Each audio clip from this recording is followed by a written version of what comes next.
श्री स्वामी समर्थ. एका व्यक्तीचे जीवन तणावपूर्ण होते. त्याचे संपूर्ण आयुष्य तणावात आणि चिंतेत जात होते. जणू काही तो जीवन जगत नसून ताणतणाव जगत आहे. लग्न होईपर्यंत त्याला लग्नाचा ताण आला होता. लग्न झाल्यावर बायको आणि घरखर्च चालवण्याचं टेन्शन सुरू झालं. मुले झाल्यानंतर त्यांच्या शिक्षणाचा खर्च वाढला होता. त्यामुळे या शिक्षणाचा आणि संसाराचा विळखा त्याच्यावर पडला होता. अशा अनेक कारणांमुळे त्याच्या मनात सतत चिंता आणि तणाव असायचा. त्याला या तणावातून मुक्ती हवी होती. मग एके दिवशी त्याने काही बौद्ध भिक्षू आपल्या घरासमोरून भिक्षा घेऊन जाताना पाहिले. त्या सर्व भिक्षूंच्या चेहऱ्यावर अपार शांती आणि आनंदाचे भाव होते. त्यांच्या चेहऱ्यावर चिंता आणि तणाव अजिबात दिसत नव्हता. ते सर्व खूप आनंदी आणि प्रसन्न दिसत होते. त्यांना पाहून त्या माणसाला वाटले की भिक्षूंच्या जीवनात कदाचित तणाव नसतो आणि आनंदी जीवन जगण्याचा हा सर्वोत्तम मार्ग आहे. म्हणून एके दिवशी तो घर सोडून संन्यासी झाला आणि गुरुचा शिष्य झाला.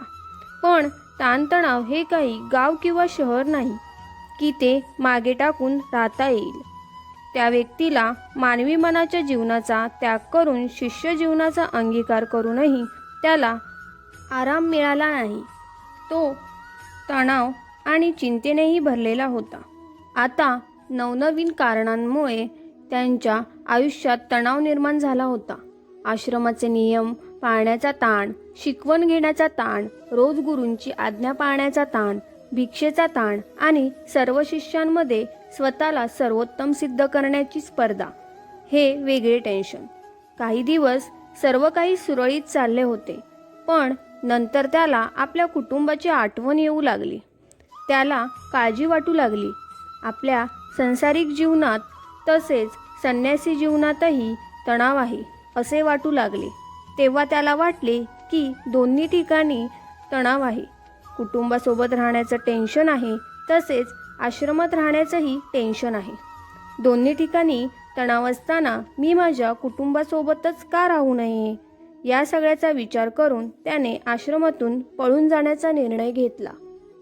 एकदा तो आश्रमातून पळत होता, परंतु त्याच वेळी गुरूंनी त्याला पाहिले आणि त्याला ओरडले.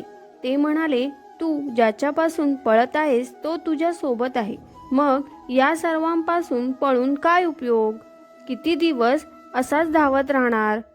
गुरुचा आवाज ऐकून ती व्यक्ती थांबली आणि म्हणाली, गुरुदेव, माझे जीवन तणावाने भरले होते आणि त्या तणावापासून मुक्त होण्यासाठी मी इथे आलो. पण इथेही माझा ताण कमी झाला नाही. म्हणून मी माझ्या सांसारिक जीवनात परत जात आहे. गुरु म्हणाले, ते ठीक आहे, तुम्ही परत जाऊ शकता, पण किमान आतील टेन्शन तरी सोडा. ऐहिक जीवनात परत जाणार आणि मग टेन्शन घेऊन परत फिरणार.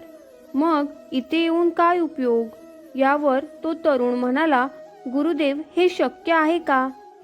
असे होऊ शकते की माझ्या आयुष्यातील सर्व ताण नाहीसा होईल.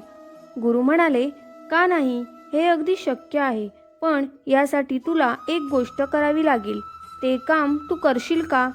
तो म्हणाला, हो गुरुदेव, तुम्ही सांगाल ते काम मी करेन. पुढे गुरु म्हणाले, तू जा आणि अशा व्यक्तीला शोध ज्याच्या जीवनात कोणत्याही प्रकारचा तणाव किंवा चिंता नाही. जर तू अशा व्यक्तीला माझ्याकडे आणले तर मी तुझ्या आयुष्यातून तणाव आणि चिंता कायमची दूर करेन. गुरुचे म्हणणे ऐकून त्या व्यक्तीला खूप आनंद झाला. गुरुची पुढे आज्ञा घेऊन तो तिथून अशा व्यक्तीच्या शोधात निघाला ज्या व्यक्तीला आयुष्यात कसलीही चिंता किंवा टेन्शन नसेल. तो अनेक गावात फिरला, अनेक शहरात फिरला, अनेक माणसे त्याला भेटली, पण अशी एकही व्यक्ती त्याला मिळाली नाही जी तणाव आणि चिंतांपासून मुक्त असेल. जेव्हा त्याने लोकांना तणाव आणि चिंताबद्दल विचारले तेव्हा लोक गंभीर झाले आणि त्यांच्या जीवनातील समस्यांबद्दल त्यालाच सांगायला लागले.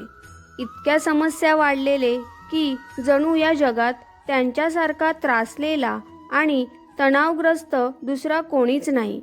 त्याने सकाळपासून संध्याकाळपर्यंत शोध घेतला, मात्र पूर्णपणे तणावमुक्त असलेली व्यक्ती त्याला सापडली नाही. मग त्याला एका ज्ञानी माणसाने सल्ला दिला की दारू पिणारा या जगात एकमेव अशी व्यक्ती आहे की ज्याच्या आयुष्यात कोणतीही चिंता किंवा तणाव नसणार. म्हणूनच तुम्ही दारुड्या माणसाला शोधा. त्या व्यक्तीचा खूप शोध घेतल्यानंतर असा मद्यपी सापडला जो सतत दारूच्या नशेत असायचा. त्याने दारुड्याला विचारले, मी ऐकले की तुमच्या आयुष्यात कोणतीही चिंता तणाव नाही, हे खरे आहे का? त्या दारुड्याने त्याला उत्तर दिले की ताण म्हणजे काय, मला माहीत नाही. हे ऐकून त्याच्या आनंदाला पारावार उरला नाही. त्याला वाटले, दिवसभर मेहनत करून शेवटी मला तो माणूस सापडला ज्याला मी शोधत होतो. तो असा विचार करत होता तेवढ्यात तो दारुडा पुन्हा बोलला, मला फक्त एवढीच चिंता आहे की मला माझी दारू कुठून मिळेल, दारूसाठी पैशाची व्यवस्था कुठून होईल. तुमच्याकडे पैसे आहेत का? मी माझ्या पत्नीकडून सर्व पैसे काढून घेतले आहेत, पण तुम्ही काही करू शकता का? हे ऐकून त्या व्यक्तीला धक्काच बसला. त्याचा सर्व आनंद नाहीसा झाला. आता दिवस मावळणार होता आणि अंधार पडणार होता. त्यामुळे तो एका मंदिराच्या व्यासपीठावर बसला आणि अतिशय निराश होऊन तो विचार करू लागला की या जगात कोणीही तणावमुक्त नाही. तेवढ्यात एक लहान गरीब मुलगा त्याच्याजवळ आला आणि म्हणाला, खूप भूक लागली आहे, काही खायला मिळेल का? त्या मुलाकडे बघत तो म्हणाला, तुझ्यासारख्या लहान मुलाच्या आयुष्यात जेव्हा काळजी आणि टेन्शन असते तेव्हा मोठ्यांची काय अवस्था. बाळ म्हणाला की महात्माजी, चिंता आणि टेन्शन नाही, फक्त भूक आहे, काही खायला मिळेल का? त्याने मुलाकडे पाहिले आणि अचानक खूप आनंदी झाला, जणू काही त्याला काहीतरी मिळाले असावे. त्याने आपल्या पिशवीतून काही अन्न काढून त्या मुलाला दिले आणि सरळ धावत गुरुकडे गेला आणि म्हणाला, गुरुदेव, खूप शोध करूनही मला असा एकही माणूस मिळाला नाही जो तणावमुक्त असेल, त्याला आयुष्यात कोणतीही चिंता नसेल. ज्यांच्याकडे पैसा नाही अशा प्रत्येकाच्या आयुष्यात काही ना काही चिंता असतात. त्याला पैशाची काळजी आहे. ज्याच्याकडे पैसा आहे त्याला अधिक पैसे कमवण्याची काळजी आहे. ज्याच्याकडे प्रेम नाही, जो प्रेमासाठी उत्सुक असतो, त्याला प्रेम पाहिजे असते. ज्याच्याकडे काम नाही तो काम मिळावे म्हणून त्रस्त आहे, तर ज्याच्याकडे काम आहे तो कामाने त्रस्त आहे. जगातील प्रत्येक मनुष्य प्रत्येक परिस्थितीत कोणत्या ना कोणत्या कारणामुळे त्रस्त आहे आणि धक्काधक्कीचे जीवन जगत आहे. अशा प्रकारे त्यातून सुटका होणे शक्य नसल्याचे दिसते. गुरु म्हणाले, तणावातून मुक्ती मिळणे शक्य आहे, पण त्यासाठी काहीतरी करावे लागेल. त्यानंतर गुरुदेव काही ओले लाकूड गोळा करून त्याच्यासमोर ठेवतात आणि म्हणतात, या लाकडांना आग लाव. तो व्यक्ती त्याला आग लावण्यासाठी खूप मेहनत घेतो, पण त्याला आग लागत नाही. तर तो गुरुदेवांना म्हणतो, गुरुदेव, ही लाकडे तर ओली आहेत म्हणून ती पेटत नाहीत, मग यात आग कशी होणार?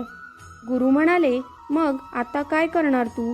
लाकूड सुके होईपर्यंत तू वाट पाहशील की आता काय करायचं याची चिंता करत बसणार. या लाकडाला आग तर लागत नाही ना. तू काळजी करून ती लाकडे सुकणार का? किंवा तू थोडे प्रयत्न करून सुकी लाकडे गोळा करून आग लावशील? यावर तो म्हणाला, गुरुदेव, तुम्हीच म्हणता की प्रत्येक गोष्टीत काही ना काही काळजी चिंता असते.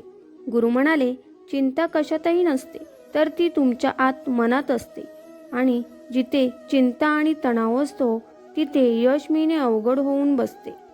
आणि जेव्हा यश मिळत नाही तेव्हा आपण अधिकच चिंतेत आणि तणावात जातो. यावर तो तरुण म्हणतो की गुरुदेव, जर सर्व कार्य आपल्याप्रमाणे होऊ लागले मग आपण काळजी कशाला करणार?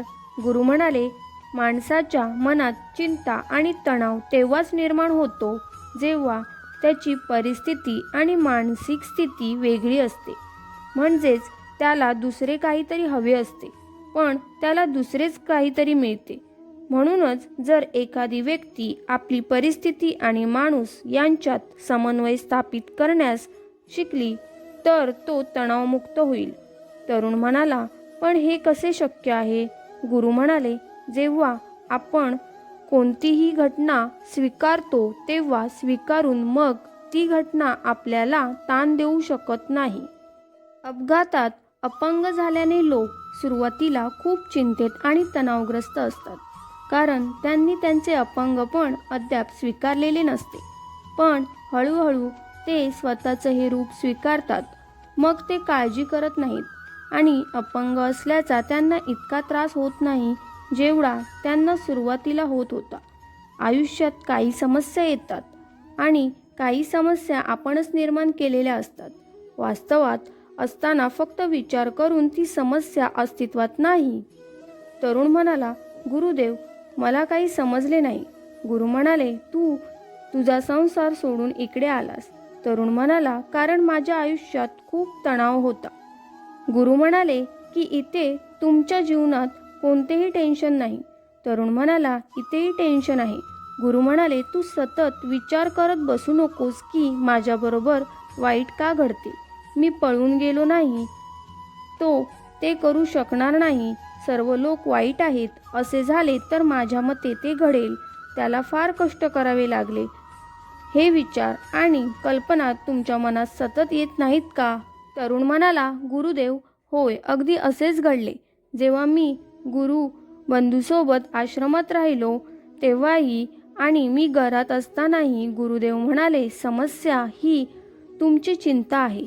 त्या काल्पनिक घटनांचा विचार करून तुम्ही विनाकारण स्वतःमध्ये एक तणाव निर्माण केला आहे, जे तुमच्या आयुष्यात कधीच घडू शकले नाही. त्याचा नुसता विचार करून तुम्ही चिंतेत राहता, टेन्शनमध्ये जगता. ज्या दिवशी तुम्हाला समजले की जीवनात समस्या आहे आणि त्यावर उपाय आणि त्या विचाराने कामासाठी काम करावे लागेल, तर त्यावेळी एकच निकाल लागेल. मग त्या दिवसापासून तुमच्या आयुष्यात कोणताही तणाव नसेल. तरुण म्हणाला, गुरुदेव, तुमचे म्हणणे बरोबर आहे. मला मंदिराबाहेर एक मूल दिसले.